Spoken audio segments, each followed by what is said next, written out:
Okay, today we have this unusual robot by TOMY, and it says there's not very much English on here. I'm reading on the box, a brand new face in today's high-tech age, a bit mischievous, but a real hard worker. High-tech comical action robot.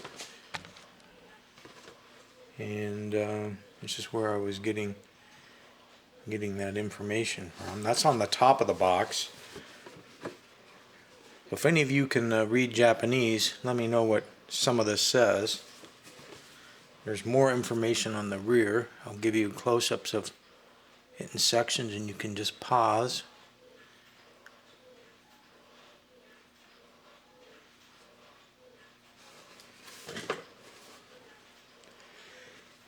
But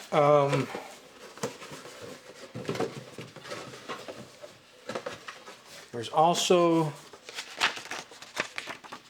I guess, some sort of registration card or something.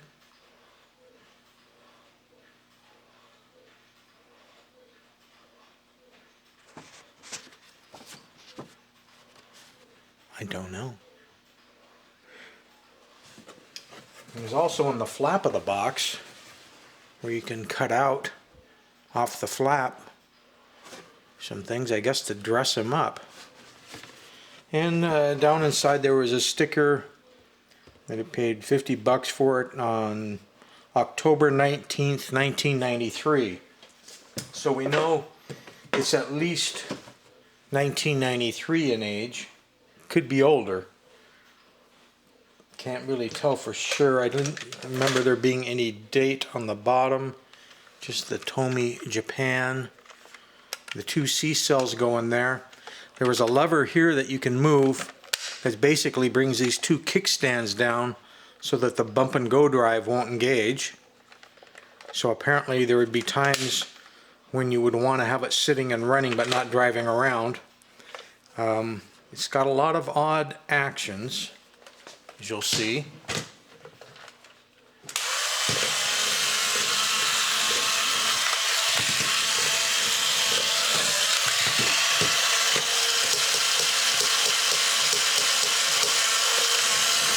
So you've got this movement, you've got these eyes moving, mouth moving, hands moving, and then this clapping action.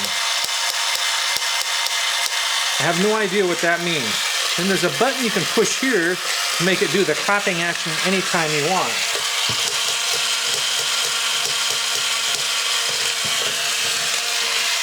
And by moving this lever, that keeps the bump and go drive off the table, so it would just sit there and do this.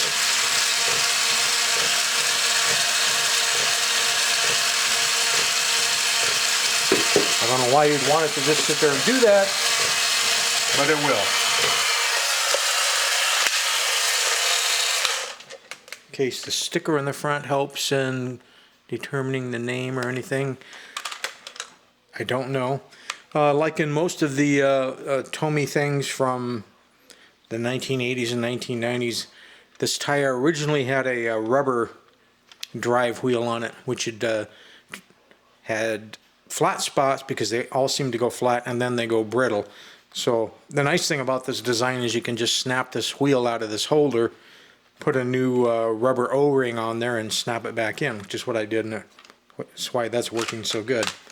But I'd love to know if this actually meant something in Japan. Was it like a school teacher or a chant, or was it just meant to be crazy and didn't have any real meaning at all? I don't know. I'm not able to read Japanese. And you're going, why would somebody pay $50 for that? Well, a lot of you may not be old enough to know this, but eBay hasn't been around forever. And if you go back into the 1980s, when I started collecting heavily, in the early 1990s before eBay, if you wanted to buy things that were only sold in the Japanese market, you'd have to go to specialty shops.